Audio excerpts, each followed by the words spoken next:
Welcome to the Caz and Daz show. It is episode 31. Adam Masters was bigging it up for episode 30 last week. Now we're 30. We're over the hump. And it's a wonderful time. Caz, how are you? You join us from Manchester, the queen of all things WBBL action. Caz Bullock, how you doing? I'm good. It's super sunny in Manchester as well. A lovely Thursday evening. And, excited to talk some basketball and excited to have Jay on as well. Yes, obviously, we don't have the grand introduction today, I'm afraid. But Jay Marriot, the CEO of the Gloucester City Basketball Club, has joined us on the programme today. So, Jay, firstly, huge thank you for you coming on. And how are you doing? Yeah, really good, guys. Thanks for having me on. I really appreciate it. Any time to talk some basketball, I'm in, It's fantastic to hear. How's it feel being on the other side of the mic/camera? Very relaxing. Like I like I like how it's all worked so far, and great intro, and yeah, it's just nice to be much more relaxed. I'm sure for people that don't see what you do behind the scenes, it's a little stressful, right? It can be. We try and keep things chill here at FocusHoops, but yes. So obviously, you join us today because we want to talk about your brand new basketball operation, or sports operation, I think we can possibly call it that. So why don't you just talk us through what is going on with sport in Gloucester? Yeah, so I guess I'm only 7 weeks into this new role. We're really fortunate to have some really great co-owners, one of which that I've known for nearly 20 years. He's the guy that picked up the phone. They run a football club here, Gloucester City Football Club. They wanted to take it a step further. They liked the models like Bristol Sport, what they were trying to do, and felt that they could play a part in a legacy for sport in the city. So here we are, and our first focus is basketball, hence me coming on board. And I've been out of the game for a couple of years, so I was really gracious to receive that phone call. It was probably the right time for me and my family to come back, and here I am. Big role, big task on our hands, but we're really excited, and to get that WBBL franchise is a really great start for us. Let's firstly talk about the structure. So those of you who don't know the Bristol structure, and I went and spent some time with Bristol a couple of years ago learning about it. Wrote a great article. You must read it. Split Focus Sports. And basically, you're a number of sports clubs working together under an umbrella organisation, sharing that backroom knowledge and resources to help everything be a really cohesive unit and keep costs down. Am I reading that correctly with Gloucester Sport? Yeah, no, absolutely perfect. And I think like the advantage with us is like with Bristol Sport, it really was a collaboration of bringing lots of big names within the city together. Like we're really fortunate where we'll have a sole ownership that didn't have to overcome any of the politics. We're doing some really good things right now with the community. We announced today working with Gloucester Saxons youth development, bringing that under our umbrella and giving it support. But yeah, you're absolutely right. The backroom side of things is lots of shared ideas. There's lots of things that basketball can bring on that back end to football, and vice versa, football to basketball. So we're trying to take advantage of that as much as we can. Now, obviously, we know that you've got the basketball club. You've just established that. The football club has been there for years and years in the pyramid structure. But Gloucester's, to me, a real rugby town. Is there anything that you're going to be able to do to make inroads with that, or link up partnerships down the journey with the big boys in the town? Yeah, I mean, we're always going to be open to collaboration with them. Like we know it's a rugby town. We're not trying to storm that, but there's a lot of room there for us to bring other elements. The thing about basketball is that people have to realize it's an entertainment as well. There's something really different there. There is the history of the football club, and the magic of non-league football is bright. We've in the time that Alex Petheram, the owner that's brought me in the time he's been here in 3 years, they've now returned back to Gloucester after being kind of pushed out because of the floods, and built an amazing facility that there isn't enough people know about that. So that's what we're trying to focus on at the moment. We're having lots of meetings around, strengthening our media and making sure that offer is going to be top notch moving forward. So yeah, there's more than enough room. We know who the big boys are, and we totally appreciate them. And if we mix community elements or partnership elements, then fantastic. But right now we're focused on what we can bring to the table with the city and our partnerships as well. We've got some really good partnerships to announce. All right, amazing. That's fantastic. We have a comment come in on YouTube. It is Chester Donnelly, Jay Marriott on FocusHoops. This has just blown my mind. Chester, I assume that's a compliment. We will take it as such. Any questions for Jay? Get them in on here or on Twitter. Caz, before I dive in with a few questions, have you got anything that you wanted to clear up off the bat? How long has this process been for you, Jay? Like the setting up, getting everything sorted, getting into the WBBL? Has it been a long journey, or has it kind of gone quicker than you might have expected? No, it's been a long journey. We've been having this conversation. Initially, the conversation was just, I was giving some help to a friend, and we kind of got to a certain point and we were like, hey, we're building this right before our eyes. We need to start making that decision. We've been probably having a dialogue with the BBL since January. They're really thorough. The whole processes have been great. They've been really, really good. If we've been missing elements or we need to come back with more information, they've worked with us. It hasn't been any kind of, almost, I don't know, like being insulted or anything else like that. It's been really, really cool to work with them. This is probably the vision that I haven't had. This is the kind of final piece to the BBL journey for me, seeing how this process aligns. But I would say the women's probably happened pretty quick because we were all trying to filter it into this sort of 2022, 23, have a good 15 months look at this. When we went to the finals, just had a really great conversation with the BBL, and we kind of decided together that we could make this work for September. So then we kind of came back, took that on board, did what we needed to do, and so that element was pretty quick, but still really thorough. It's been fun so far, so good.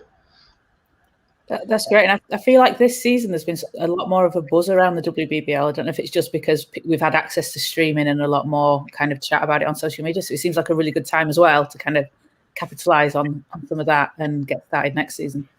Yeah, the conversation happened because, with the BBL show, so I've been doing that and working with the league really closely on that. And, Selena is really passionate about the women's game getting on the same platform as the men's game. I fully support that. We went through International Women's Day. We've worked with Siobhan. We've worked with Rianne. So that was my thinking when we were up at the finals, was that I didn't want to get it for it to be lost, So we've still got to get accepted into the BBL. We're still working through that process. But if we did 2022, 23, we didn't want the WBBL to get lost in that. So we've got a really good opportunity now. And I don't know if you've seen our social media with our first signing and things like that. Like, we've got a chance to give it its limelight, give it its opportunity. And we've got a lot of excited women's basketball players that want to come here and understand what that means to them to be on that platform. So, the news came a little bit out of the blue for, I think, most people. We heard rumblings of some news breaking, but wasn't entirely sure what. Diving straight into the BBL, that feels like a really big step. Like, we see other, no offense, but more established clubs taking slightly slower steps. For example, Worcester Wolves, their women's program, when they were an MBBL club, their women's program was a National League club. It still is. Was there any thought to go the BE route, or were you always dead set? Let's go British basketball.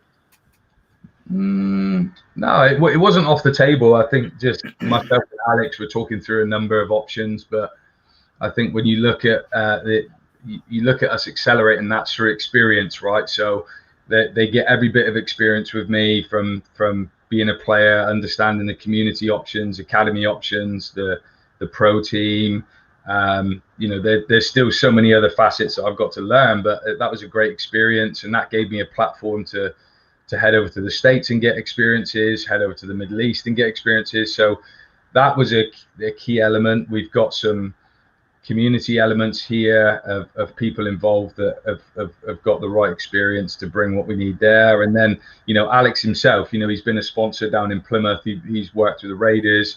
Now he's come and he's fully involved with the football club. It's all the experience that he brings, and he's not arrogant about that at all. Like, he's not coming in thinking he knows everything, but he has experience of elite sport, so that he can bring that. So that the two of us together, I think when we were initially having these conversations, we felt confident. The other people that we felt we could bring on board, and the partnerships and the sponsorships that are still to be announced, and also just the facilities, so working with the university and Aspire here, with Oxtal Sports Park and the arena. It holds Super League netball. It's an amazing facility to be able to hold BBL and WBBL basketball. So it was kind of a no-brainer when we did all the pros and cons. And yes, of course, we talked about should we take small steps, and for us, maybe the WBBL is that, it's not going to be quite as intense, and there's room to build that element for us, and we can learn. Yeah, I mean, we're two ambitious guys. We don't want to back down, but at the same time, we don't want to be arrogant. We've really worked with the league. I've got some great relationships. Russ at Riders, Paul Blake always picks up the phone at Newcastle, Vince in London. These guys are great. That they are all about growth of the league, so you can ask them questions and kind of rely on some mentor and some guidance there as well. So I've got a couple of questions. Just thinking about, firstly, your first season. What are your expectations for year one? I think for us, the most important thing is that the league have given us this platform. We're immensely grateful. We're really honoured to be accepted into the league. So we just need to make sure that we do the league proud. We've made sure that financially that we can we can go and recruit. We can go and put a team together that we think is going to be competitive, and we're not too caught up in giving ourselves positions or anything else like that. We just want to get to the end of the season, and the league and the teams look at us and feel we're a professional outfit and that we can represent the league the right way. So I'm probably going to ask that same question again, but in a slightly different way. What does success look like to you for Gloucester Queens after year one? It's got to be all about the culture. So we are building a professional team for the community, and we need to remember that. We need to keep our feet firmly on the ground. So players that we're trying to bring in are going to represent, and they're going to build, and they're going to show things that we have going on around the pro club. And then we brought players in that we feel can entertain. That we are a new franchise. We are building a new fan base. There's a great youth development here that we can lean on, but that doesn't guarantee us a fan base. So we want to be entertaining. We want to make sure we put on a show. And then thinking a little bit down the timeline, I know you're not putting numbers on it, and that completely makes sense of that. Is there a timeline of by X time we want to be playoffs? By this time we want to be semi-finals? Is there anything longer term to that effect? I think that will come to fruition by the way that we recruit. So yeah. We're looking at players that we can bring in that see a future with us. They want to spend some time with us, and we're okay with the fact that if they exceed expectations and they go somewhere, we're going to celebrate that too, right? So there's a real honesty on the table with players we're talking with. There's real honesty with the agents. I have no problem with them stating their intentions, but if they want to stay, and we need, and everybody knows that success is with a nucleus of players, right? So we're looking to try and keep a nucleus together, and then something that we can build on. So all those things lead up to a process that will give us success. and we'll be where we deserve to be. Do we make the playoffs? Do we push higher? Those things will all be determined by the embrace of the culture that these girls have come, August, September time. So you've just announced today your link up with the Saxons. So that's can you talk us through what that entails, please? Yeah, so I think basically when I first came up here, I'm big on I'm big on the history of basketball. I'm big on, especially when you look at the NBL programs, this is built on volunteers, absolute blood, sweat, and tears, and also as well that sadly they've gone through a tough time. Their chairman Joe Granger, really popular, well-known coach down here, sadly passed away, and so they just had a really tough time of it. So when I came to the table, the first thing I wanted to assure them was that we're not looking to try and build over them. We're not trying to run them over. We're not trying to run our own thing. We want collaboration. We want to build this community. We want to bring it together. So we've taken some time to get to know each other. We have a great facility that we're going to be using for our practices and for our academies and our building of an NBL program. So we talked about sharing those facilities and what we could do around that. What funding was going to be available to be able to come in and support them, and just doing things that maybe I think should have been done that in my time I haven't seen done. So for example, if we're working together on camps, we're giving some finances back because it will be their players attending our camps, and how we can finance them to lower their costs in the facility that they're going to be sharing with us. So yeah, lots of collaboration. I'm sure they were super nervous at first when I came on the scene, but we go all the way back to Gloucester Jets. There's Paul Christensen in the mix there. That's who I would have grown up knowing in Gloucester, and these are people that have built those foundations that stand now. So I have to respect them. I have to honor them and make sure that we do the right thing. So collaboration is what we're all about. We want to work with everybody and build something special. A couple of years ago, I was in a BBL press conference that was talking about the future of the BBL and the WBBL, or the MBBL and the WBBL. And a big part of that conversation was player pathways and player progression. How big is that going to be with Gloucester? It sounds like, again, in a couple of things you've said, that's going to be a bit of a priority to show players here is a path to the professional game. Yeah, I mean, it's central to everything that we do, and it's central to what the WBBL and the BBL and even Basketball England, that everybody is. I know a lot of people say we're not on the same page, but like everybody's on the same page when it comes to a pathway. For me, one of my big things I'm passionate about is driving up that participation at youth level. Trying to so we've got some ideas up our sleeve there, and that then should build into the Saxons program. So they've got under 12s all the way up to under 18s program. We've got some plans with some NBL programs that we want to build. We've got some plans around Bucks programs we want to build. We've got plans around academies, and then through having some really good times in California and Utah, I've got some great links over there too. So if we have some special players and they want to progress in that direction. So it was key very, very early on that we got the pathway clear, and we made sure, we need to spend a bit of time now over the next couple of weeks making it really, really clear that players, parents, everybody can see what that looks like and how it all intertwines and builds into each other. And the Saxons are a real central part, so we're excited.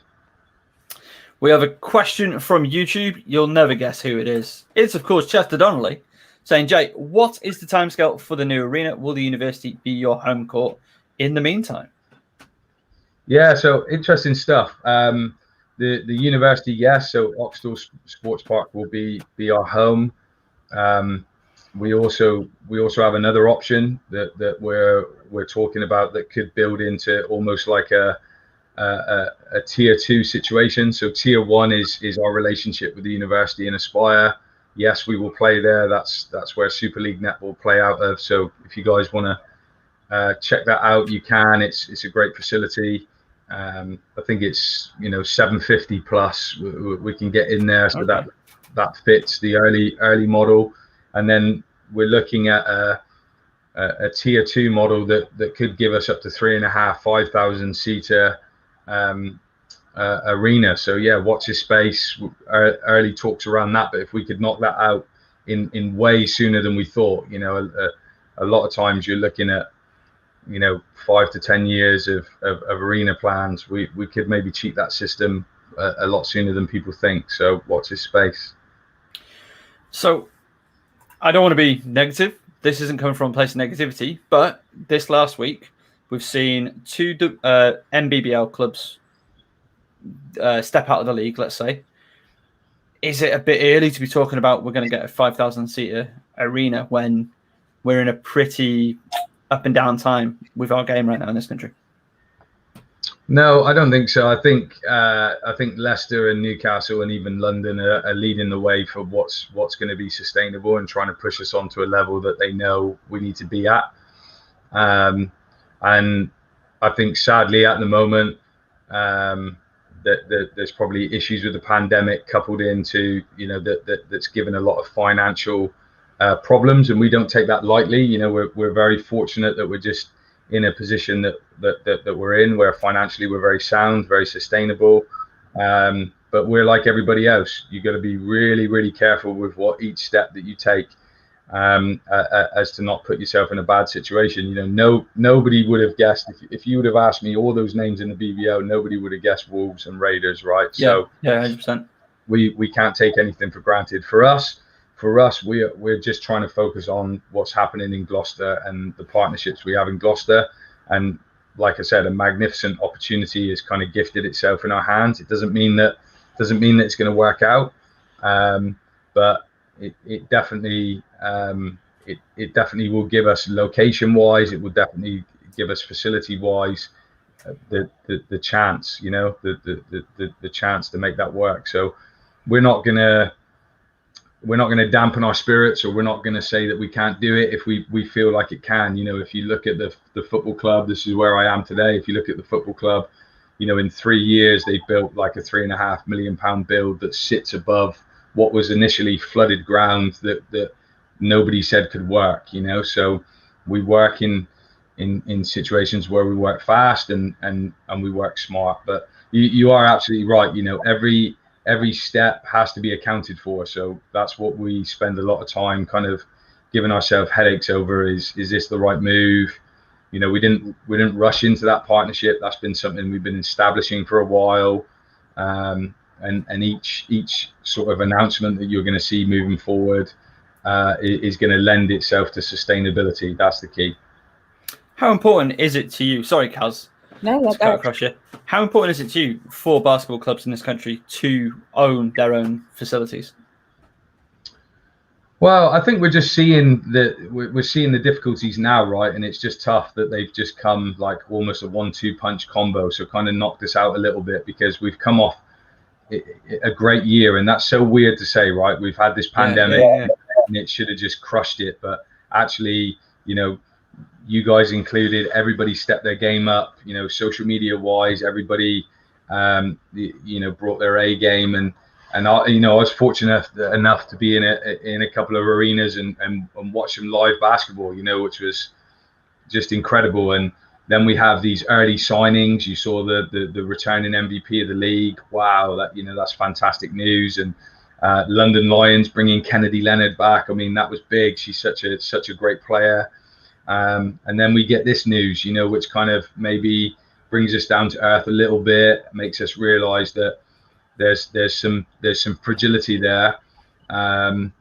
But we don't know the full stories, even though people would maybe expect me to know more about Plymouth than I do. I'm just as much in the rumor mill as everybody else. But it does seem that not having your own venue has created these issues, especially in Plymouth's circumstances. So, yeah, I mean, it's got to be a partnership I think you see growing. And then also as well, as you've rightly pointed out, tier 3 has got to be, for us, moving towards, owning our own facility. We have a lot of land. here on the football club. We have a lot of dialogue with the council. There's a lot of options. But if we have something that's going to present itself that doesn't put pressure on us, what we don't want to be is in a situation where the BBL are knocking all the time and saying, hey, when are you going to make this move? If we already have that and we're already situated, then we can be relaxed and focus on what we need to.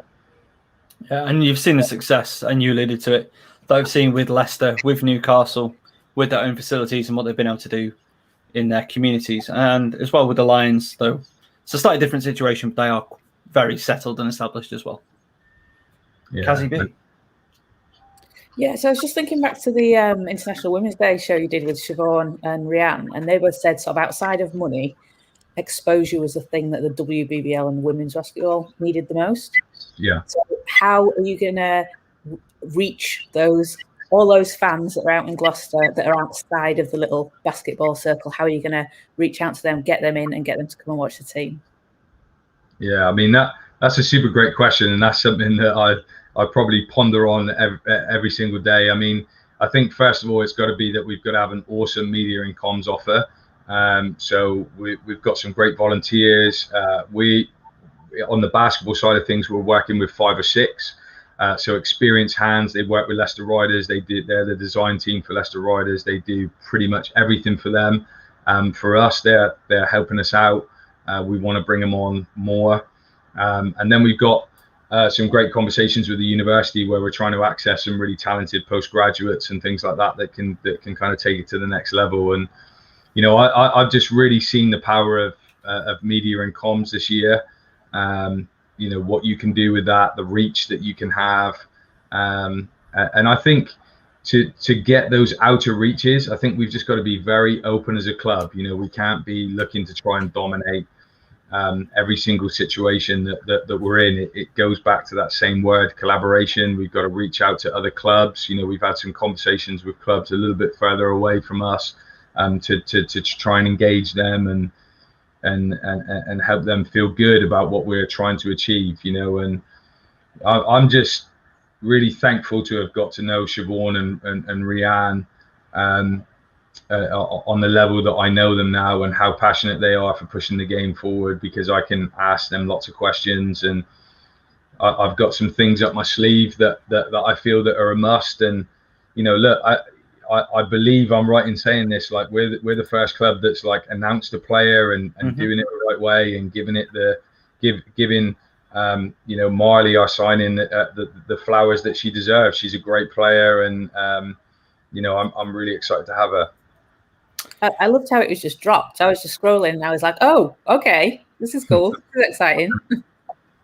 No, it's good. And like I said, people may see that and think it's all random and stuff like that, but now we're working with 5 or 6, and I've got my ideas to bring to that situation, and yeah, hopefully it's only going to grow. So we were excited to get that first announcement done, but we want to do more. There's more that we can do. We're kind of hamstrung at the moment because everyone's not here, right? So we got to try and make the best of that situation, and we will. I'm glad that you've mentioned the signing of Marley Ball, because that brings us on to another question. In terms of recruitment, like what sort of scope do you have? So we've spoken about, university a little bit, perhaps local talent. What scope do you have to be on a big recruiting drive, trying to bring people in, relocating to Gloucester and Gloucester Sport? Yeah, I mean, that's where I step in, guys. So like I'm really fortunate enough that I made some great friends with agents that have stayed in touch with me even when I was out of the game. So they cared about me, they cared about my family, and look, it's probably paying them dividends now, right? So I'm picking up the phone and using them again. So yeah, I think it's just about opening up that scope. I wouldn't say I'm massively experienced in the women's game, but I think that there's a lot of excitement around what we're trying to do and some of the things that we're saying. So it is all about how we're presenting ourselves and what we want to do and who we want to bring in. And that's kind of, I've been surprised. I've been surprised that I haven't had to be really, really kind of tested, and I can be pretty relaxed about what we're trying to achieve, even under restrictions. So we're a new club. We have to get our sponsorship, a visa. That probably means potentially starting the season without being able to have imports. So there's a challenge for you right there. And but we've just kind of embraced it. I think rather than getting in a hole and thinking like, what can we do? I already knew what that process was going to be about. I knew it could potentially take 6 months. So I've made it worst case scenario in my head, that we're going to get to Christmas time and evaluate where we're at as a team and do we need anything. And I think changing, or not changing, but having the right perspective has allowed me to hit the ground and let's go recruit. So again, linked to recruitment, you've got a trials day coming up next Sunday, the 16th.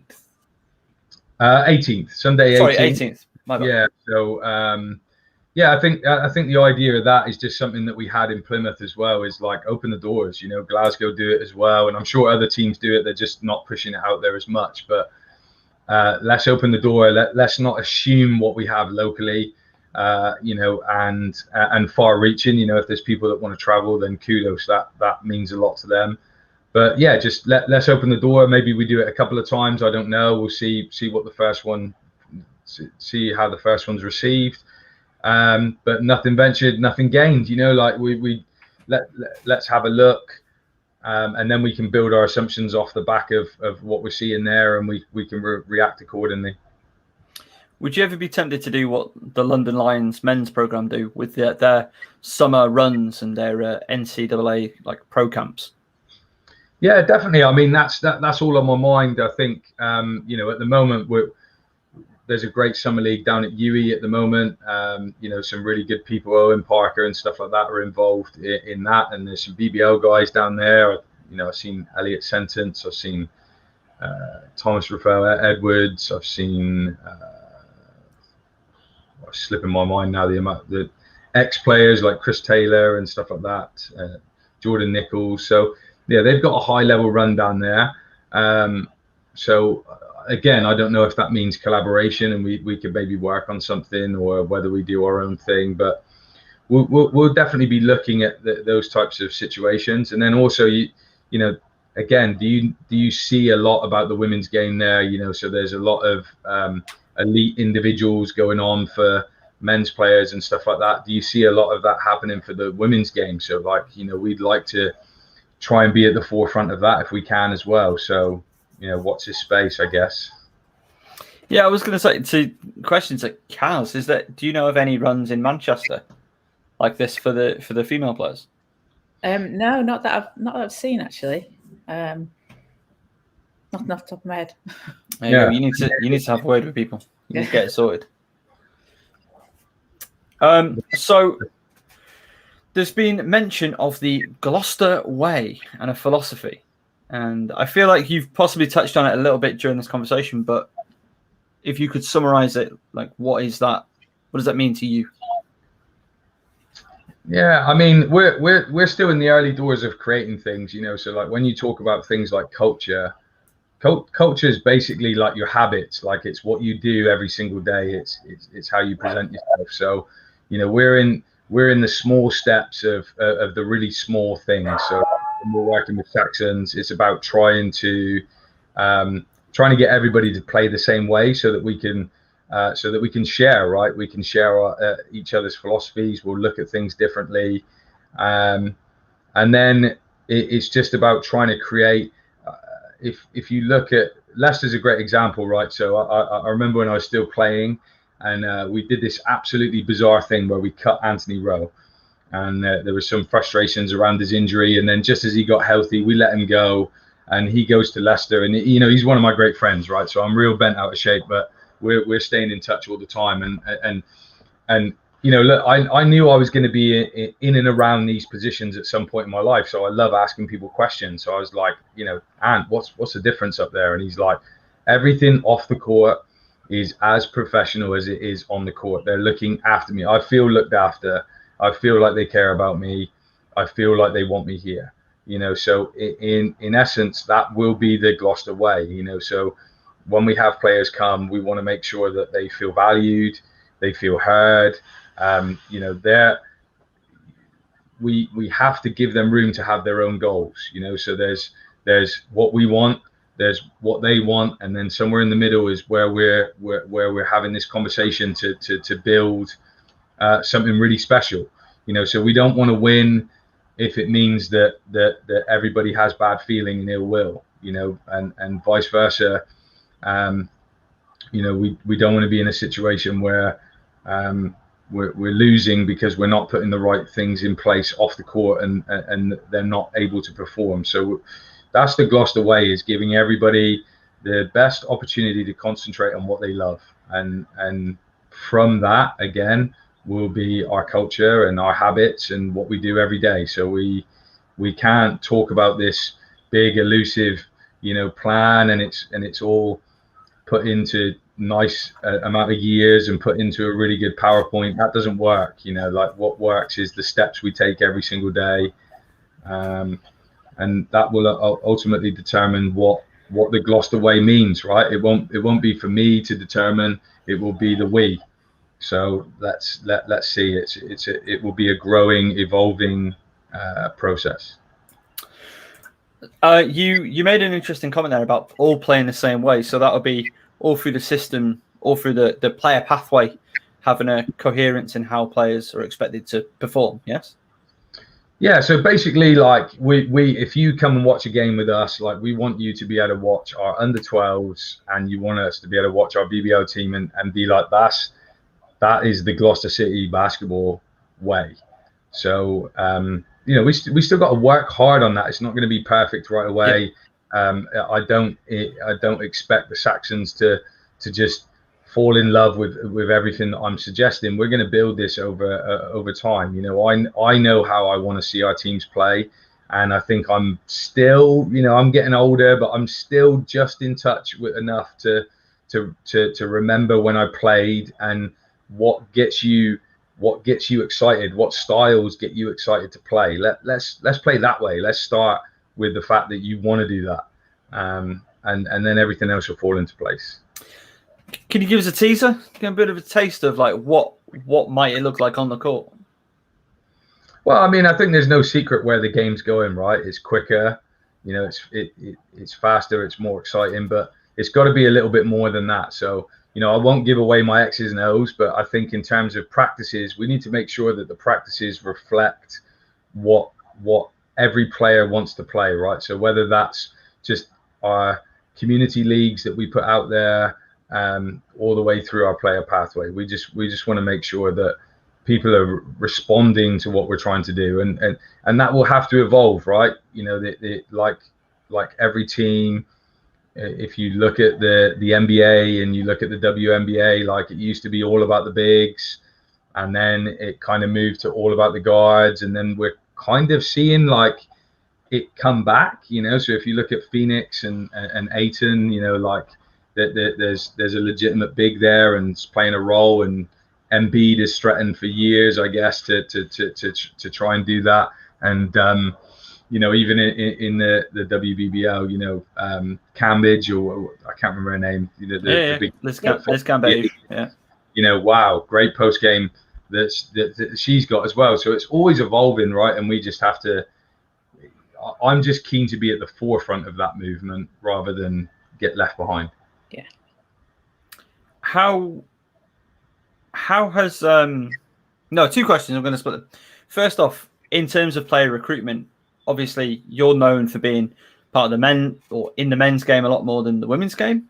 So who do you have supporting you in terms of player personnel, or are you going to be taking a large part of that, being like, that's a basketball player, doesn't matter if you're male or female, you're a basketball player and I want you in Gloucester? Like, how's it going to work? Man, that's a really great question, to be fair. I'd say like a blend. I would blend it all into one, because at the end of the day, a basketball player is a basketball player. And that's what we're trying to achieve, right? That's the conversation that we want to have. We had a really great conversation with Coach Andrea, like when at London, you know, and she said that she just wants to be known as a coach, right? She doesn't want to be known as a female coach. Yeah. She wants to be known as a coach. So yeah, players are players, but I'm of course reaching out to people that I trust and having conversations and saying how I feel that we can play. And you know, we've got difficulties just like every other team, you know. So like at the moment, you know, from the coaching perspective, it's not necessarily going the way that we want. So I'm taking much more of a lead on the recruitment than maybe initially thought. And you know, at what point do we get down the road where we don't see what we like? Do I need to make a decision on do I coach? You know, like these are all things that are out on the table right now, you know, and we want to be transparent with everybody, right? We don't want to you know, lie like our mindset, like everything's under control and we're doing all things the right way. So, you know, I think recruitment is definitely like a team effort. There's people here locally that I want to try and develop and help them move up the ladder as well. And so I'll seek out their help. So yeah, again, I'm always saying the same word, you know, collaboration is key. I'm not arrogant enough to think I can do it all, but I like recruitment. I feel like I have a keen eye on recruitment, and I have a keen ear, which is bigger. You know, like that's the key is I have to be able to listen to what other people are saying around me, because people probably don't appreciate how hard it is to create a culture, right? We're not going to know until they get here. So I think that they're awesome people and we're doing as much devil in the detail as we can, but until they get really in the fire, really in the mix, really in a tough game, we're not going to know what their character is until you know, until they're tested. So time will tell if we've done the right thing. I think this is pretty much my final question. I don't know if Caz is going to dive in and give you an absolute barrage as well, but in terms of your coaching, as I understand it, you had a coach lined up that hasn't come off. How are things looking? When you said Coach Andrea, then I thought, oh, are you poaching Andrea from Vince's staff? Because I don't know how well that would go down. I'm not gonna lie to you. No, Vince would never allow that to happen. She's a lifer, you know.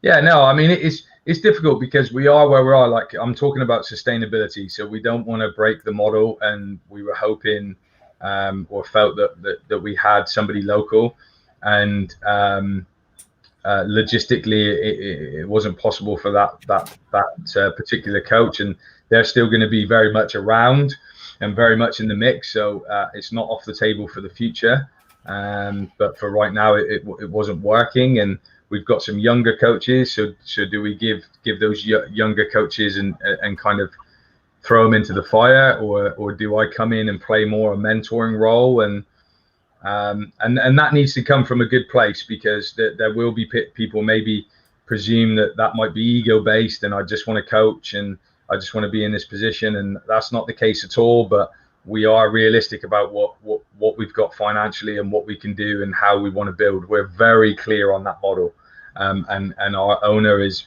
very astute with that model.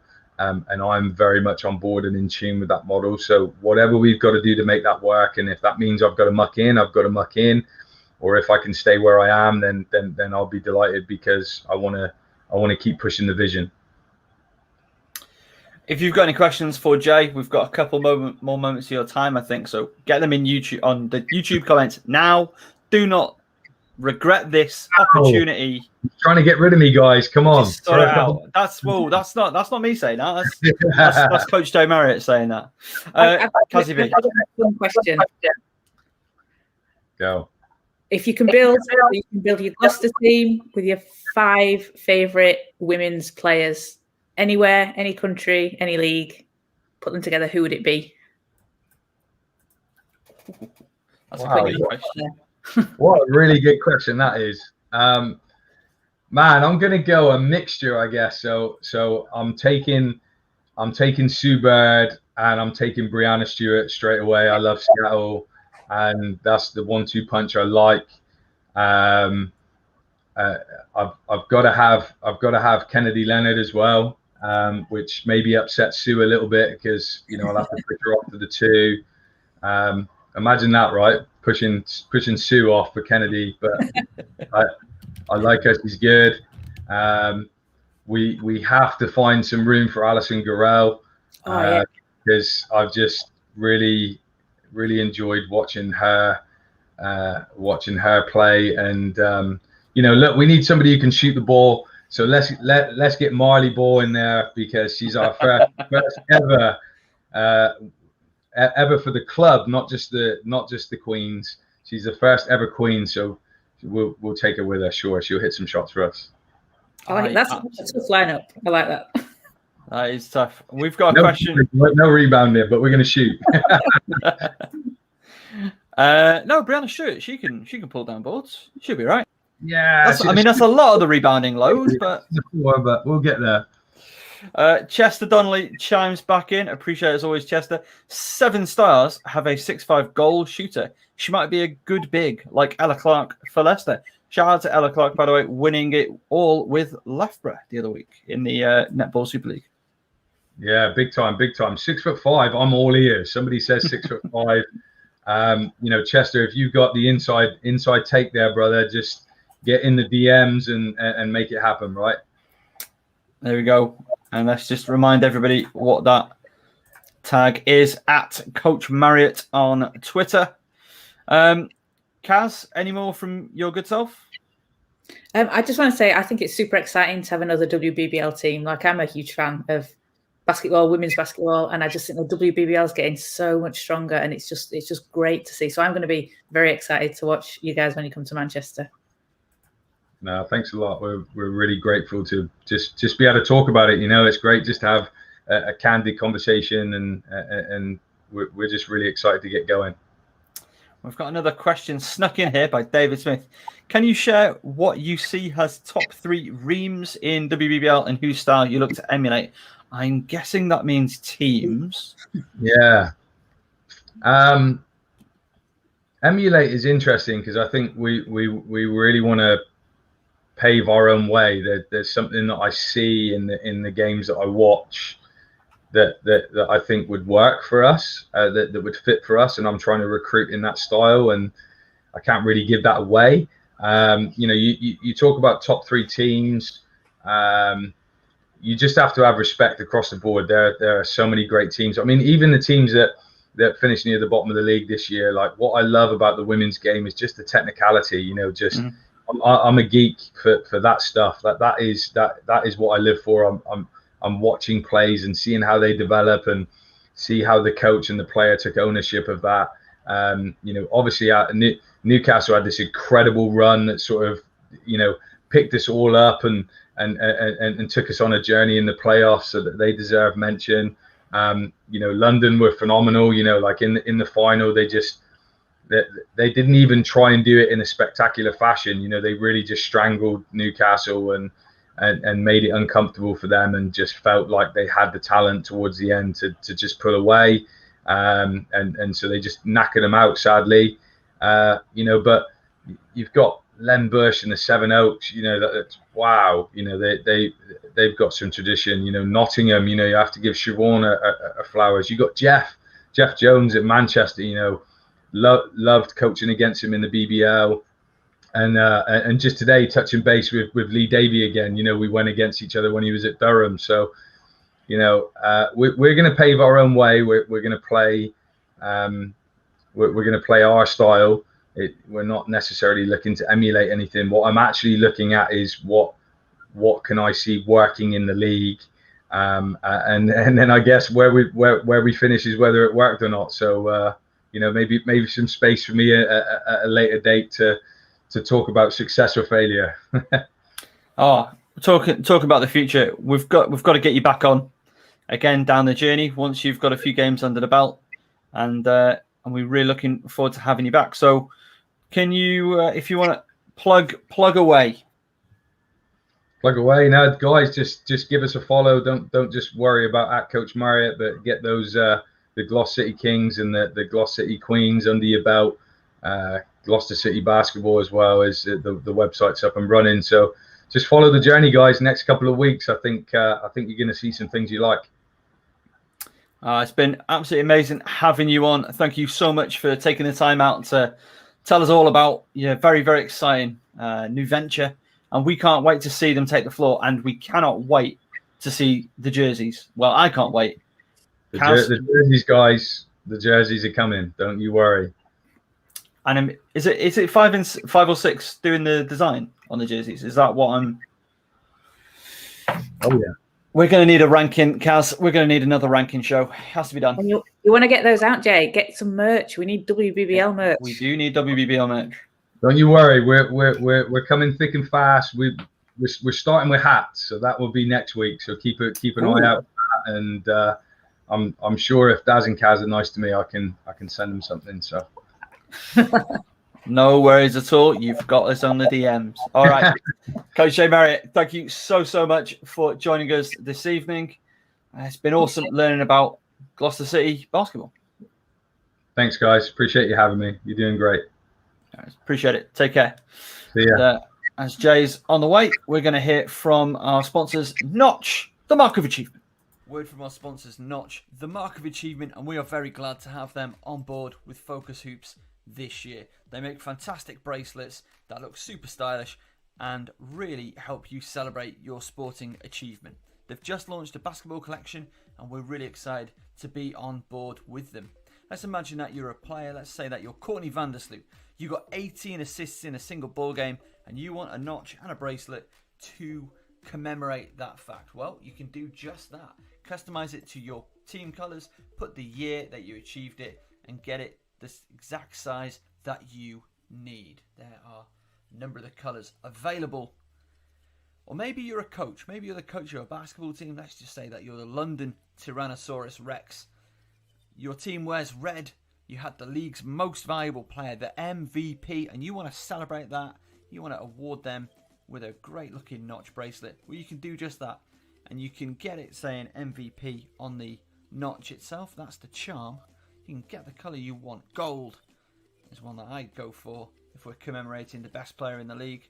We could even get the team logo, if it's the Tyrannosaurus Rex, let's say, on there. And present it in a beautiful presentation case. Huge thanks for Notch for coming on board FocusHoops.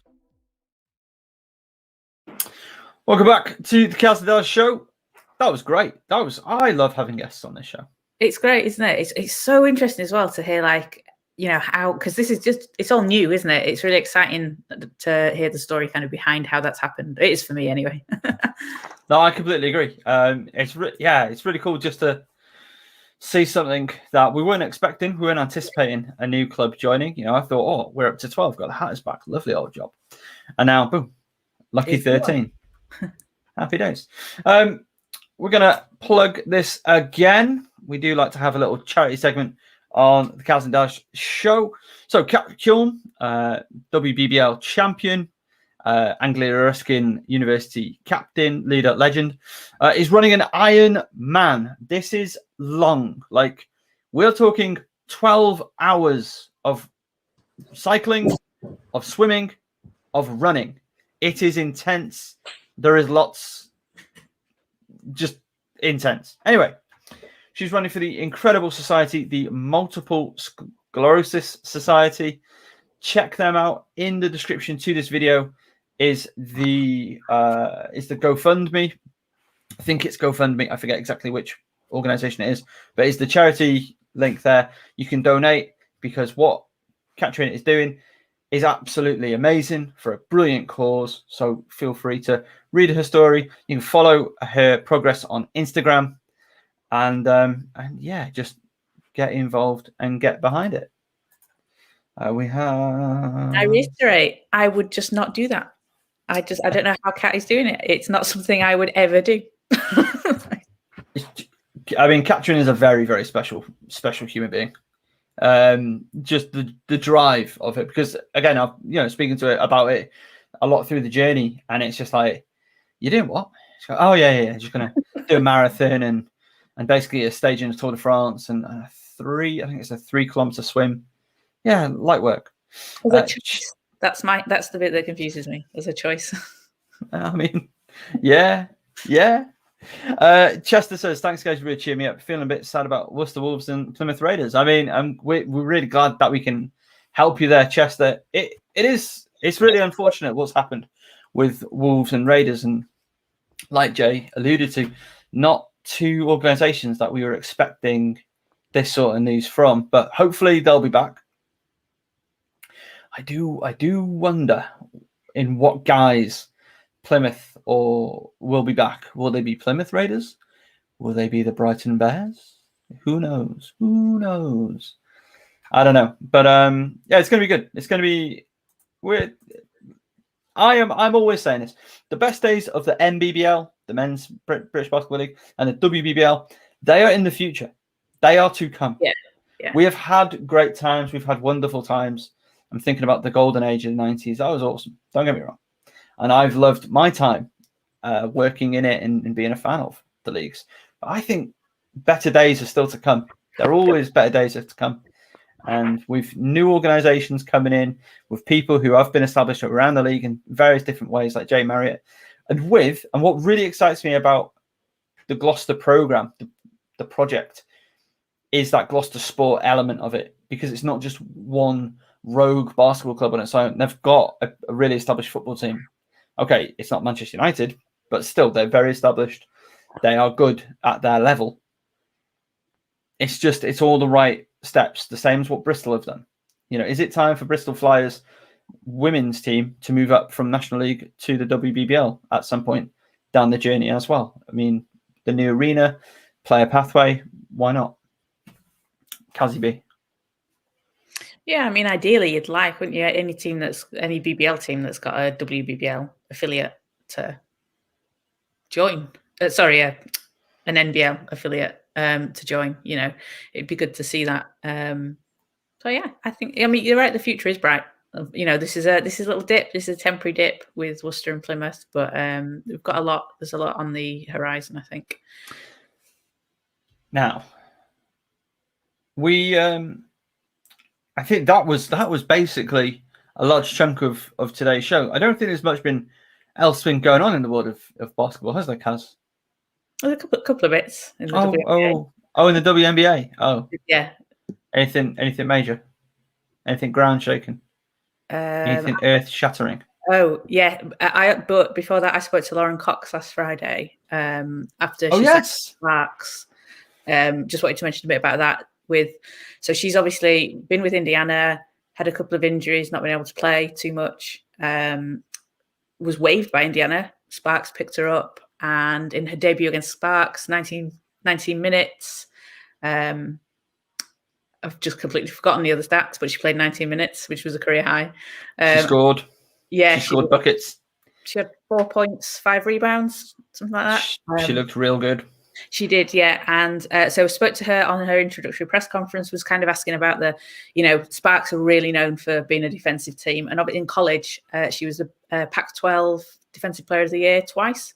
And she was talking about how defense is something that is super important to her, and it's really valuable and exciting to be on a team that kind of prioritizes defense. And she's excited by it. So adding her into it, when she's had chance to practice after the Olympic break, Sparks is going to look like a totally different team. And when she's embedded, it's going to be great. She's going to be a really great player when she's got the chance to shine as well. I'm really glad that she's out of Indiana. I think that's a terrible situation right now. I have no idea quite why it is such a terrible situation right now. I think it's the dumbest thing, one of the dumbest things in the world. I can't say it's the dumbest after what's occurred, but it's pretty dumb that she was gotten rid of. And I'm glad she's landed on her feet and continues to thrive for the Los Angeles Sparks. She also you didn't think I'd say that today, did you, Caz? No. I didn't think I'd ever hear that. She also said, and I can't remember who asked the question. I apologise. I'll try and find it and post it. But someone asked the question whether it was kind of expected, and the wave in, and it sounded like it was unexpected for her. She didn't, it wasn't kind of a planned thing. And she was, I think she said she was in Texas on the Wednesday, basically flew to LA, had no practice time, and the first time she met the Sparks was on the court at the time of the game. And to have, the box score she did in those 19 minutes when you've not met the team, don't know the plays. I think that's super impressive as well. Dave Smith says, Caz, Cox was Big 12 and will struggle regardless of team, not athletic enough, slow feet. Right. Yeah. That is the knock on her. Yeah, but we say that about a lot of bigs, don't we? You know, you can have a dependable big on your, defense down in the post, but they're not going to be quick enough to do it. But I think, give her time. I think she can develop into that. Well, there we go.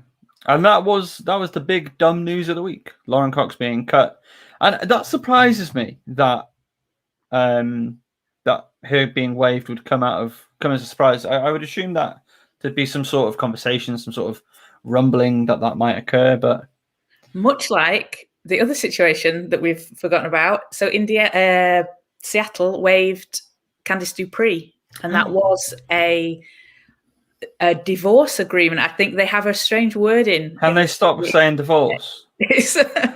Can they not use that word? That's super dumb. And I think the terminology they were saying that's when it's an agreed, both the player and the team have agreed. Wait till it should be cool after the Olympic break. It's all right. We're waiting till after the Olympics, David. Candice Dupree, is that her WNBA career done? No, I think someone will pick her up. She's too valuable a player to just be out of the league. I know we're seeing this a lot with the limited roster spots, but someone needs that. And there's some teams in particular that need a vet, that would need a really good veteran presence in a locker room. Candice Dupree could help with that. That's here's the thing. You can't just plug in a vet and be like, boom, it is perfect. It is all solved. Like you hear people talk all the time about, we brought in this veteran presence. Did that help? Not really, no, because they're coming in halfway through they can't just come in and be like, I'm the big dog around here. I run the yard. It doesn't. I mean, maybe. Which bet you get. I suppose. No one wanted her in a trade. I assume we're talking about Dupree? I think the problem with Dupree in a trade would be the size of her contract. Is it 170? 170, yeah, 170.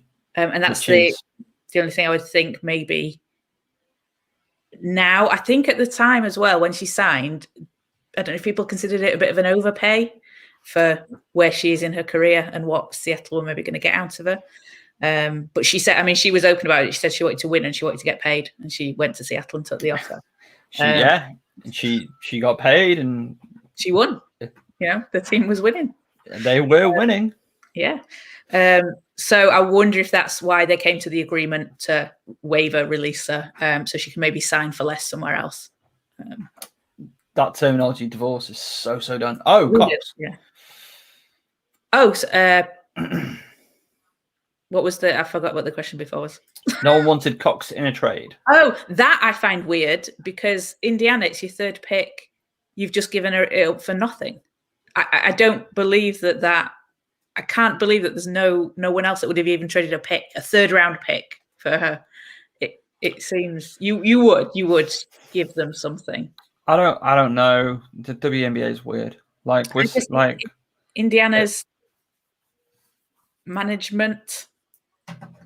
Yeah, it's not great. It's a little bit.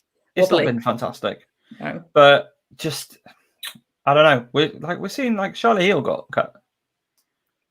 That was a bad situation. She was put in a bad situation. She was given, again, no practice time, stuck in quarantine, visa issues, came onto a team that are in win now mode, and they didn't have a chance to. I think she had one or two practice sessions, and she was being played as the main point guard at times. Sorry, as backup to Vandersloot against Sue Bird and players. That's not not many rookies are doing that and being asked to kind of carry a team due to injuries. Yep, it was another super dumb situation. All right, talking about super dumb situations. What the Jiminy cricket is occurring here? Kennedy Carter has been suspended indefinitely. There has been beef. Courtney Williams referred to the Kennedy Carter leg sleeve Twitter fan page as, all right, leg sleeve. It's been all going off. Caz, there's only one person we trust with this news. It is you. Talk us through. That's me. Hey, hi, Caz. So this occurred. So there's a really good report from Spencer of it's the Next Hoops, isn't it? Mm-hmm. Yeah. Spencer from the Next Hoops did an article about this, posted it yesterday. So Atlanta are playing Vegas on, I'm lost with my days, but I want to say Sunday. Carter picked up 2 early fouls in the first quarter and sat on the bench and came back for 1 minute 44 seconds in the second quarter and then didn't play the rest of the game. Didn't appear to be on the bench in the second half. So obviously a lot of questions around that. The commentators mentioned that Atlanta had said she's not going to play the second half. She's not going to be back for the rest of the game, but she's not injured. Obviously, that leads to a lot of questions. Then we get lots of wild speculation about an altercation, whether it was in the locker room, on the bench. Twitter burns itself down with people arguing, players jumping in. And Atlanta put out the statement that she's been suspended indefinitely. And she's, the only player that has been suspended. Because I guess if you think there's been a physical altercation, you would expect 2 players to be suspended in scenarios like that. So Spencer's article is saying Carter was on the bench during the first quarter, not looking super happy about things. Courtney Williams went over, kind of said, come on, sort your attitude out a little bit. Sounds like it didn't go down too well. And then there was just arguments about it later on. So for me, the indefinite suspension is a weird one because you've got 2 more games, then you've got the Olympic break for a month. Wouldn't it be better to say we're suspending her for 2 games? Because basically you're then suspending her for 5 weeks, essentially, because you've got the Olympic break to sort things out. Come back in August, work out whatever locker room craziness you've got going on over there and try and sort something out. So Mike Peterson, the coach, the interim coach, I should say, because he's made it known that he doesn't want their head coaching job after Nikki Collin left a week before the season started. He said she's working it out with the front office to try and come back in the press conference he had yesterday. So there's not a lot of kind of confirmed stuff going out around there, but it's a very messy situation. There seems to be a bit of frustration among players. Just in general, so I should point out, so Nikki Collin, the coach, left a week before the season started to go coach Baylor. The GM, was he fired or was he resigned or he left after the draft? So Atlanta have no GM. They've got a coach that said, I don't want to be in this position. He looks every bit a man who does not want to be in that position. Yeah, great. He seems like a lovely guy, really nice guy. He just doesn't want to be the head coach. And you've got players that I think we were talking about at the start of the season. Atlanta, to me, was a weirdly constructed roster because you've got 1,000 guards that are all very ball dominant guards. They all want to shoot. They all think they can have the best shot whenever they shoot. And they're all very good at it. But how do you manage that when you've got 4 or 5 of them? It's just not. It's not going to work. So they keep drafting the same player over and over, and it seems like it's going to be a clash of personalities anyway, or strong personalities, if you want to say that. But it just seems that that's a team that maybe there's no kind of vet in there to calm things down. Without the GM, without a coach, kind of long term, it's a little bit volatile, and you kind of wonder how it's going to resolve itself, whether Renee Montgomery, as the new owner, kind of steps in and says, because she would have been the vet, wouldn't she, if she'd not retired? If she can come in and do something about it. Something else as well that may have kind of led to the Carter not being very happy on the bench. So Atlanta were playing Seattle the game before, and they were down. I think they were down a possession, and Carter was on the bench. Peterson said after the game, he was asked, like, why wasn't she in? And his answer was essentially, I sort of meant to put her back in, but I kind of forgot. Yes. Which he said, there's no issue, you know, I've spoke to her about it. But if I'm a player and someone says to me, I was going to put you back in, but I forgot, I'm not going to be thrilled about that. In a game that they lost by a possession or two, when Carter would, in that position, would have been your go-to player. So maybe things boiled over a little bit from that last game. She's not really put a statement out, a couple of things on Twitter that, you know, but there's not been no statement from her that I've seen. But I mean, it's a loss to Atlanta for me. They're not going to win without her. But if you've got issues in the locker room, you need to sort it out. But they need. It feels like they've let it get ahead of them. Someone needed to jump out. Someone needed to say to the players, let's not put this all over Twitter. Let's just sort this out and move on.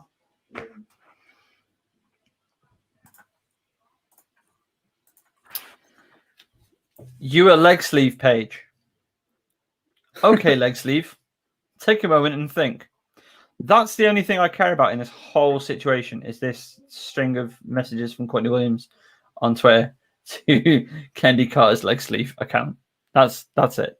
And yeah, we'll do you know what I'm going to do? I'm going to put the link to the article that you referenced, Caz, into the comments in this video. So once we're done here, no, not a moment sooner, Dave and others.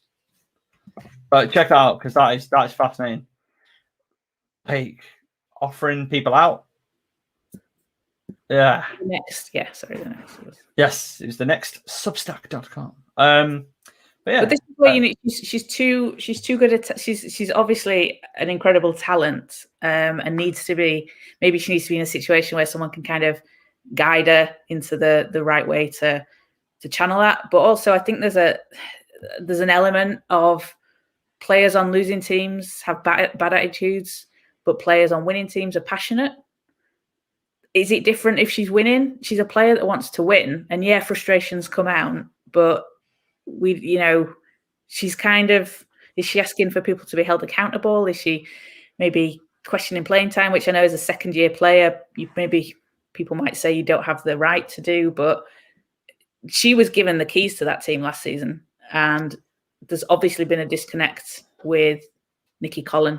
Colin was a big fan of her, a big proponent of her. She's left. That's obviously kind of caused some waves a bit, and maybe people don't know what their roles are again because there's 1,000 guards on the team and the playing time. I mean, I'll tell you whose team this is. It's Williams' team. It's Carter's team, really. They drafted her for her to be the future of that team. Yeah, but they also traded, or they signed in free agency a player who just was that close to winning it all in the finals. Yeah, but as the future of that team is. But we speak about this all the time. This isn't a future league. This is a win now-ish league, and we've seen what rookies mean to teams. They mean next to nothing. But they're not going to. They're not a team that are looking to win now, are they? That team is not win. That team was never going to get to the playoffs, even at the start of the season. Well, like last season, they were one game away from the playoffs, and that was because of Carter. If Carter hadn't been injured those 6 games, they would have been in the playoffs. This season, however that team was constructed, which is just a baffling construction of a team. Yes. Yeah. They were never making the playoffs. Or if they scrape into the playoffs, they're not contending.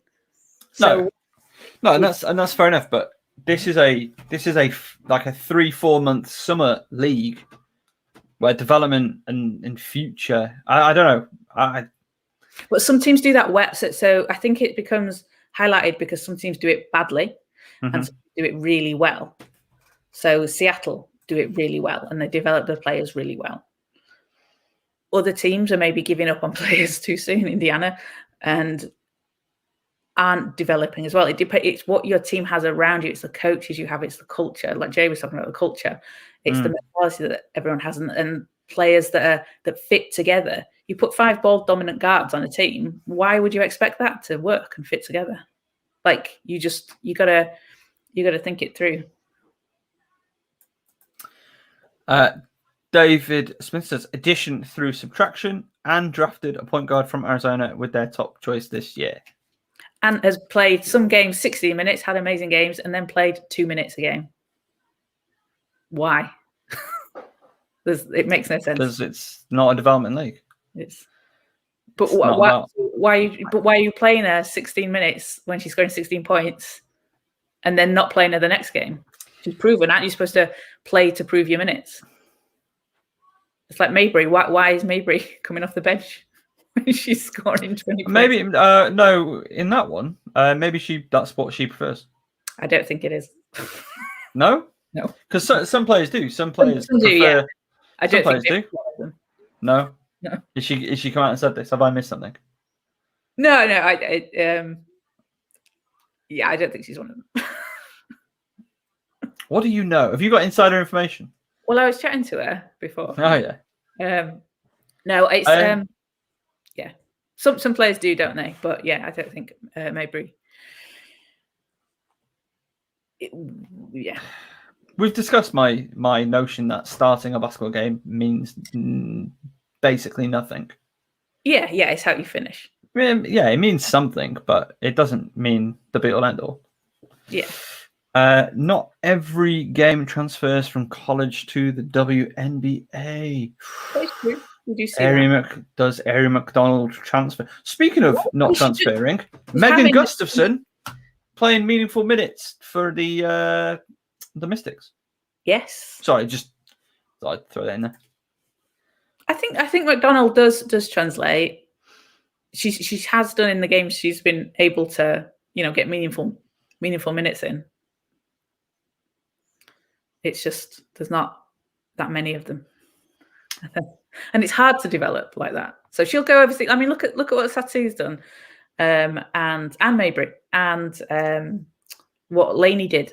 Satu was already up there. But look at the jump she had as well. Yeah, she obviously got to play more last season, but she went over to Fenerbahce and was just like, and then she comes back to the WNBA and everyone's like, oh, Satu's amazing, isn't she? Like, oh yeah, oh god, where's she been all this time? Where's she been? What have I been doing? I've been watching these kids play college. Oh. Yeah, but there's the overseas game players are, they develop there as well. As the WNBA, but then you can't just plug back into a team. And that's why, and it's the fact that Europe is the bread and butter for these players is why I no longer pay heaps of attention to, this rookie's not getting a lot of minutes. It's like, well, let them develop on somebody else's time because we're not about development. We're about trying to win as many games as we can. But then you still got to, you can't bring a player in and just have them sat there and have a kind of no investment in them and then say, well, who says there's no investment in them? They're just not seeing a lot of game minutes. That doesn't mean that there's no investment there. But we're not in like a NFL situation where Patrick Mahomes can sit on the bench, learn from the quarterback, come out next season and take over. It's what they used to do in the NBA or the MNBA, sorry. But it's not. But they don't do that, do they? It's not. Lauren Cox didn't stay out most of last season, injured or whatever, and she's not this season been thrown into Indiana. It's not. I mean, the less said about Indiana, the better. I think in terms of how they've gone about things. Kaz's Spice's predictions. Does Carter finish the season as a member of the Atlanta Dream? Yeah, they'd be a bit stupid to trade her. Okay, so unless Caz is saying there is yes, she does not end up. Sorry, I'm saying she's not going to finish out the season with this team. She's not. Nope. Through her choice or through someone else's? Is she going to sulk and sit out? Not sulk. Is she going to be like, I'm not. If you're talking about trading me, I'm not going to play. Traded. So you trade her. If you trade her midway through the season, and it's a snap trade, we've had this thing happen. We're not given enough information about it for people to really know what's gone on. But they do. Here's the thing: it's we don't know, but they know. They know, yeah. But so, LA. Okay, we want Erica Wheeler. Well, no, we're not going to give you Erica Wheeler because you've got a player that you want to get rid of. Yeah. So we're not going to give you equal value. We'll give you a 3rd round draft pick. I can, yeah. So then that bumps Atlanta's schedule back because they've got to draft another player. They've got to. I mean, if you're not getting the value, if you no, trade, you're not. No, you probably you wouldn't get the value. You probably wouldn't get the value, but that value's gone. So why? Yeah, but you've got why would you player on your team? You keep her. That's your player. Like she is a generational talent. She is. I mean, she may well be, but if she can't, she's 22. She's the youngest player on the team. You got. Is she younger than McDonald? Yeah. Wow. Well, they're the same. Offering fights to people in the locker room is we like Luka Doncic is 22. Yeah, but he's been playing pro, hasn't he, since he was like 15? Well, she's been playing in the college system since however long, and they tell us that's the bloody be all end all around her, and she wouldn't. Forget Real Madrid, being the best team in Europe, like against grown men. Like no, like NCAA. And I'm being facetious. Yeah. Adaptation. There's got to be, at 22, did you make the best decisions ever? Is everyone at 22 the fully developed? No, absolutely not. But I'm not one of the top players in a franchise, and I've just been suspended. Yeah, but by my franchise indefinitely. Yeah. And we're looking at it. It's like, well, we've got Ari McDonald. She seems pretty all right. We've got Courtney Williams, who is outrageous, though Darren doesn't always trust her. Neither of them have the ceiling that Carter does. And we've seen it time and time again in sports. Any sport you look at, things are overlooked for talent. And yeah, there's a limit. There comes a point when people are like, okay, we can't overlook this anymore. So does Williams go? No. You work it out. You work it out. Great teams, when they win, have conflict. All teams have conflict. You work it out. You can work it out. Right? It's a young player. I mean, Courtney Williams is a vet, but there's different types of vets, isn't there? Like maybe Carter needs someone that kind of says, like, maybe she doesn't need oh, come on, sort your attitude out. What's going on? Maybe she needs what's going on? Let's have a chat. What's wrong? There's different approaches, isn't there? And things. Maybe she needs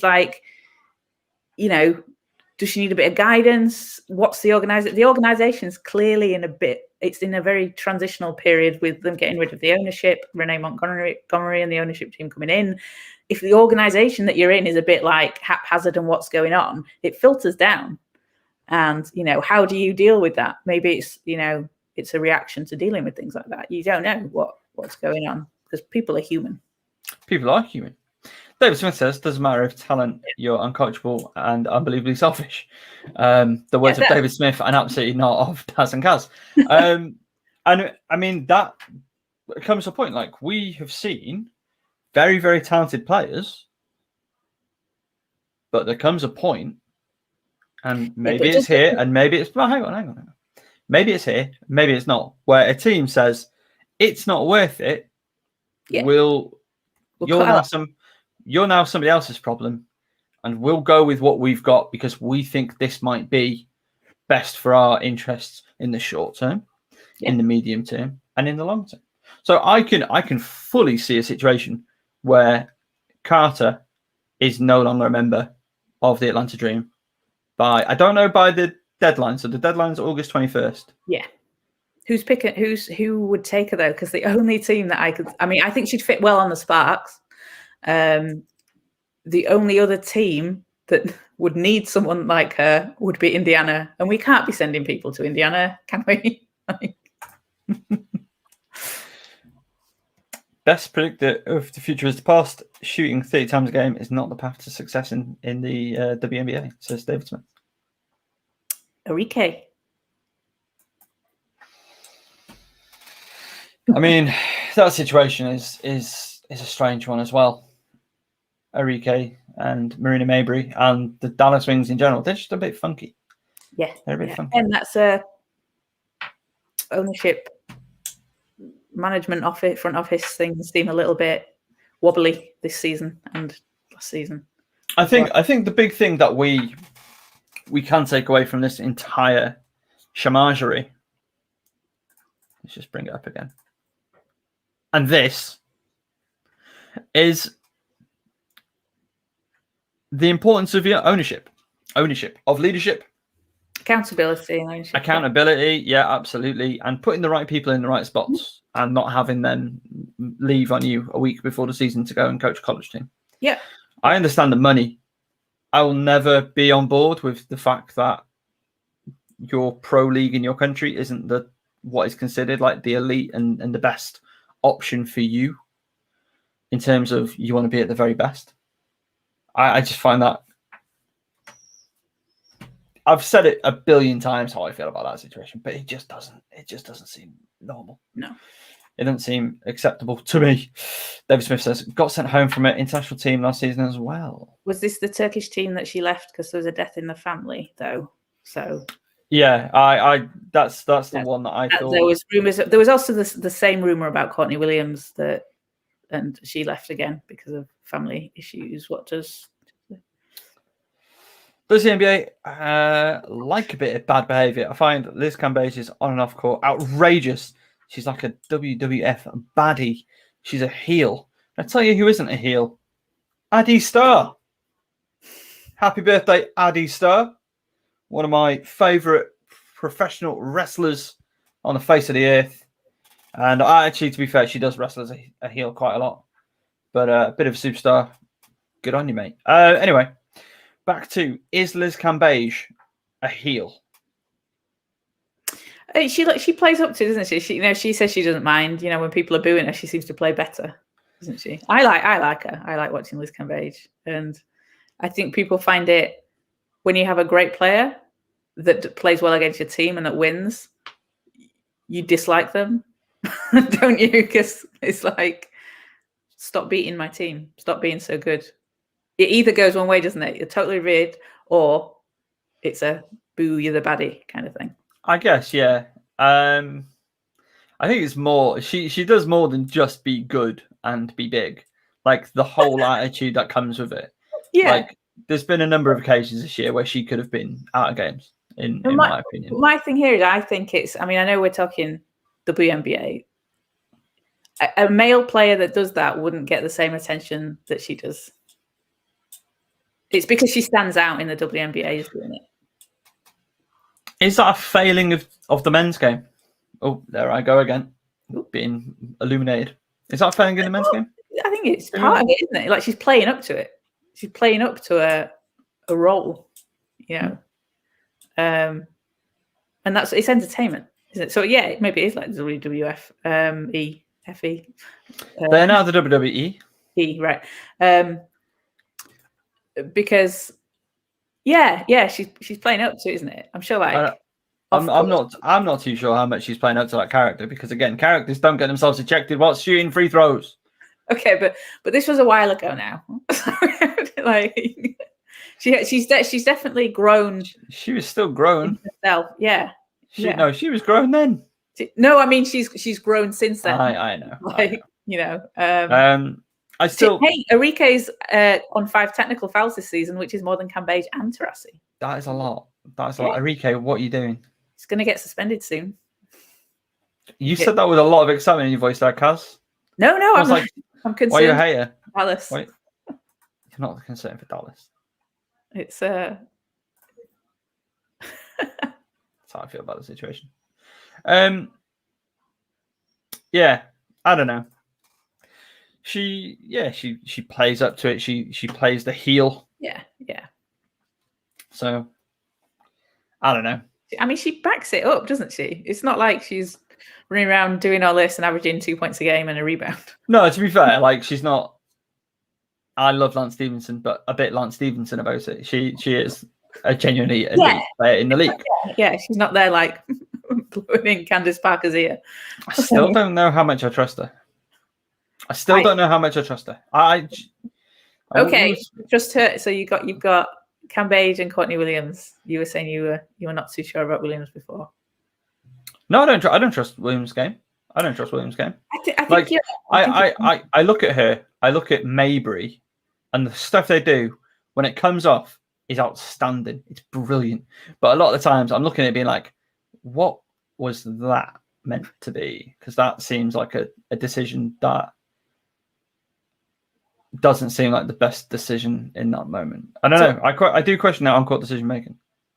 It's better than I'll ever be, but I still look at it and be like, that doesn't look like the best option that you had at that moment. But when she shoot, if you want a shot, if you're down to the last minute, second, whatever, and you need a shot, you would give it to Williams or you give it to Carter on that team, or to actually Hayes. They've got a lot of players, but Williams is yeah. I mean, if I want them to get a shot off in a ridiculous situation, absolutely give them the ball and see what they do. But again, that's different from, I trust them in that situation. But in terms of it's a close game, I need good decision making. I need good possessions. I don't know how much I trust those two. I think she does it when it matters, like in those close games. That's purely speculation. And from so is mine. So is I have not looked at numbers. I just look at the eye test. And the eye test for me is, because she hit the winner against New York a few weeks ago. And it's a similar story. Yeah, to be fair, that was. But even then, in the fourth quarter, I was just like, quite a lot. See, I would go to Williams. I'd be worried if she was taking a free throw because she doesn't have the best free throw percentage, which really surprises me with how strong her mid range is. I always find that quite. She anywhere in the mid range, like. She's good, but then at the line, I think she might be under 70%. Take a step back and just enjoy yourself. But I'm going for. I trust her. Give her the ball. She's going to get the ball more now as well. And same with Cambage. If it's down the stretch and I want the ball in somebody's hand on a big, it's going to Asia Wilson every time. Oh, of the two, yeah. Yeah, and I trust Wilson not to make a decision that has me absolutely scratching my head of why did you make that choice? Because that's really scarpooched your team. I feel like you need to give some examples of this from this season. In the in the Seattle Storm game that went to again down the stretch, going overtime, and Cambage was just not what you needed because she was giving away silly fouls. She was starting to get a little bit chirpy, and it's like that seemed to me to be quite a negative thing in that instance of actually you guys are on the ascendancy and now they've just been put on the line for some cheap nonsense and now you're arguing it. But then at what point? It felt like a couple of times that occurred. Sorry. No, go ahead. I was going to say, well, what point then does Bill Lambier need to be like, okay, I need to resolve this fouling issue? I think she did end up sitting for a bit during that. Again, just eye test. Just eye test. So yeah, but no, I mean, I could be being grossly unfair. She's a great player, obviously. But I don't know. The decision making doesn't always seem 100% there. But maybe I like safe basketball. maybe my time of commentating London Lions and Anglia Ruskin has made me, I see basketball in a very Michael Hansen Morris and a Vince McCauley kind of way. I don't really know what that means. You want efficient Necker basketball? I just want good decisions, and I don't like. I know exactly what it is actually for me personally as a basketball fan. I don't like people making stupid decisions. Yeah. I don't like looking at a situation being like, why the hell did you do that? That is very dumb. That annoys me as a basketball fan. Yeah.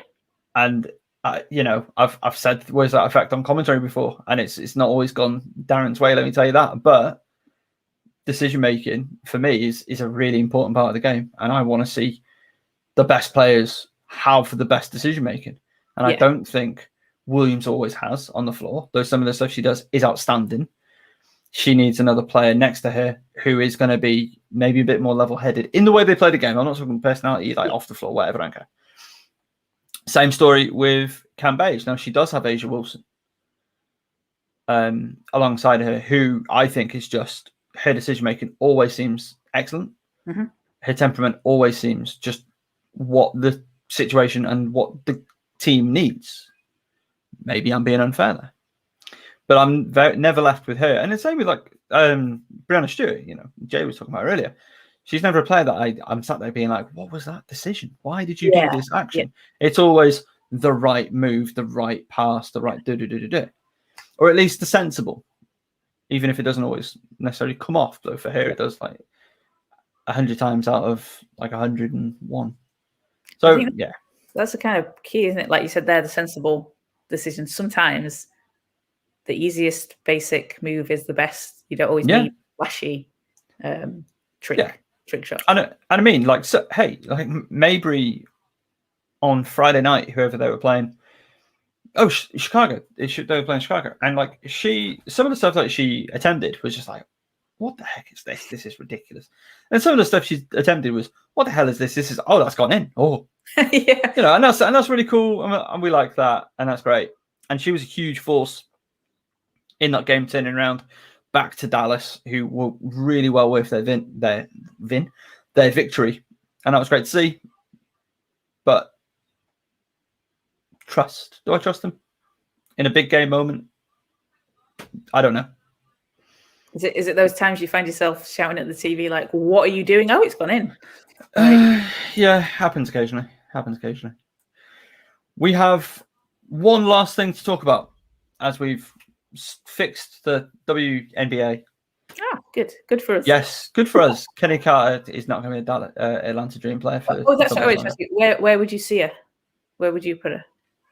If she's traded, where would you put her? I got no idea. I don't know if it's traded. I don't know if I don't know. I don't know if she gets traded. I don't know if we even have that outcome. Nah. We'll come back to this on the 21st of August. Stranger things have happened, my friend. Stranger things have happened. Just in life. Would they though? I mean, this would be up there. It would be up there. We need to go away and get Michael Hunter Morris to tell us times where like the top stars have just been cut by teams because their off court doesn't match their on court. Within the first 2 years, it's not happening. The only thing that's happened recently was there was an NFL player in his second year with someone that got cut from some off-field stuff. It's not a league I care about. The team I nominally support won the thing this year, but you know, it's been a long time since I've cared about the Tampa Bay Buccaneers in any meaningful way. I think it's a fixable situation. It's become blown out of proportion because of a lack of communication initially, because Atlanta's front office are having a wobble. And I think that Michael Stott is the greatest fullback of all time. I don't know who that is, sorry. He was great. Okay. I've never seen anybody as big as him run so fast. It was quite shocking to me when I saw him in person because he's just this unit. He's like this massive bloke. Under 6 foot, but like built like an absolute tank and just hooning around the field. It was outrageous. Outrageous. We don't have a lot on it today, but maybe we'll try and fix that for next week. The women's roster for the Paralympics has been announced for the GB women's wheelchair basketball team. Got there in the end. So that roster is Charlotte Moore. Now I'm gonna say that their score. Is that what we refer to it as? Their numerical value. So you can have obviously 5 players on the court, but they can only add up to a total of, is it 14? The points. Yes, points. Yeah. Yes. Not 14, is it? Is it 14? No. Too high, isn't it? 7? 7 feels too low. We've asked Robin this twice. I know, and I keep forgetting. Wheelchair experts, let us know. Anyway, Charlotte Moore, 1. Sophie Gargill, 1. Kayla Bell, 1.5. Helen Freeman, 4.0. Laurie Williams, 2.5. Jude Hamer, 4.0. Amy Conroy, captain, 4.0. Maddie Thompson. Oh, no, sorry. Centre that. Have we got 2 captains? It looks like it, yeah. Oh, okay, cool. Maddie Thompson. And it is 14 points. I apologise, you were right. Darren knows stuff again. Maddie Thompson, captain, 4.0. Lucy Robinson, 4.5. Siobhan Fitzpatrick, 3.0. Joy Hazelden, 2.5. And Robin Love, friend of Focus Hoops, 3.5. And again, that is about mobility, how much you're able to, essentially, how much you're able to move your back. That is how that works. So that's the grading. So 1 is you have very little movement, again, like in your hips and back and stuff. And then 4.5 or higher, you have, in fact, is 4.5 the highest rating? I thought there was a 5, but I could be wrong. I think 4.5 is the highest. 4.5 is the highest. It's certainly the highest in this team. I've only seen 4.5.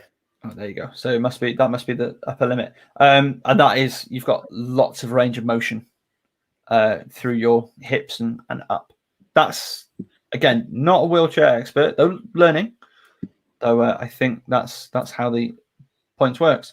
I'm just gassed for Robin and Laurie to be in the setup again, as we hoped and expected that they would be. Massive congratulations to all the women who are in the squad. Really, really excited to see Channel 4's coverage of the Paralympics, and we will be covering their games as well here with the Focus Hoops. Kazi B.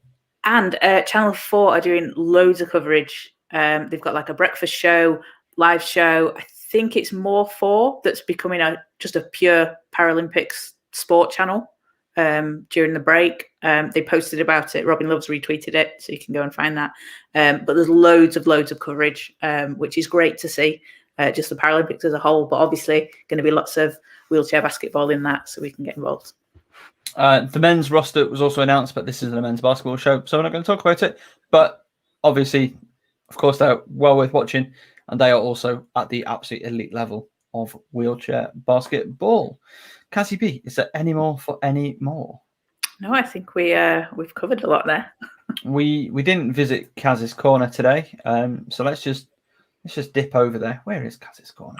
I don't think there is anything in my corner today. Hello, welcome to Kaz's Corner. It's Darren's Corner now, but it's not a European wrap-up. Oh, no. Argentine basketball, women's basketball is back, and we'll talk about it next time. That was the Kaz's Corner update. I just like to go to Kaz's Corner. You just need to do it from time to time. All right, Kaz, plug away. Where can the people get a hold of Kazi B? Twitter, I suppose. Down there. I'm a bit busy at the moment, so I'm not as active. But yeah, on there if you want to speak to me. Kazi B hasn't even been active in the group chat. Even I have been more active in the group chat lately. That doesn't mean a lot to anybody out there, but people who know, they know. All right, I'm on Twitter, @AwaitTouch. Give us a follow. Don't give us a follow. Get involved. Don't get involved. The choice is yours, ultimately. This is the real main event, though. @FocusHoops on Twitter. Give us a follow on there. Make sure that you, of course, follow Jay and Gloucester Basketball Club. Follow Kazi B, and make sure that you just enjoy, celebrate, support, get fully involved, fully invested in, fully behind all things women's basketball. And that's going to do it for today. We're going to talk to you next time. Take care, be well, and check out our sponsors, Notch and Catherine's frankly ridiculous Iron Man. Kaz? Sorry, it's 8.5 points. That's the 3-on-3 basketball for the wheelchair basketball. That's where the 8 from. There we go. Check us out. We know stuff. All right, we'll talk to you next time.